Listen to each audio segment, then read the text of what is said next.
എന്നാ ഇന്ന് തുലാപ്പത്ത്. ആ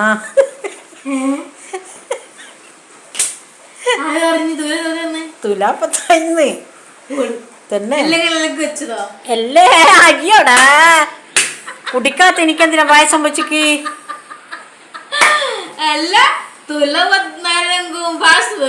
ആ തുലാപ്പത്ത് എന്ന് പറഞ്ഞാല് അതൊരു എന്താ ഞാൻ പറയണ്ടേ, ഒരു ചടങ്ങാ അത്. വാവ്, തുലാപ്പത്ത് അങ്ങനെല്ലാം പറഞ്ഞിട്ട് ഇപ്പം മരിച്ചോലിക്ക് വെക്കുന്ന പറയാ, പക്ഷെ ഉമ്മ കുടിക്കണ്ടിട്ട് തന്നെയാ.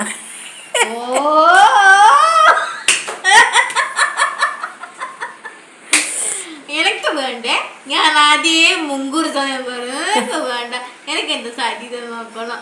ഒരു വയസ്സാണല്ലോ. അല്ല മോളെ, ഗോതമ്പ് പായസമുണ്ട്, മമ്പയറുണ്ട്, കഞ്ഞിയുണ്ട്. പിന്നെ കഞ്ഞി എന്ന് പറഞ്ഞാൽ നമ്മൾ കോരി കുടിക്കുന്ന കഞ്ഞിയല്ല, തേങ്ങയിലിട്ട് ഉപ്പിടാത്ത, പൂല്ല മധുരവും ഇല്ല, അങ്ങനെ ഒരു വറ്റിച്ചിട്ടൊരു സാധനം. അതാണ് കഞ്ഞിന്ന് ഉദ്ദേശിക്കുന്നത്. ഇപ്പൊ അടുത്തല്ലേ കഞ്ഞിയും പായസം വെച്ചേ? അത് വാവിന്. ഓക്കെ, എനിക്ക് ഓർമ്മയുണ്ടല്ലേ.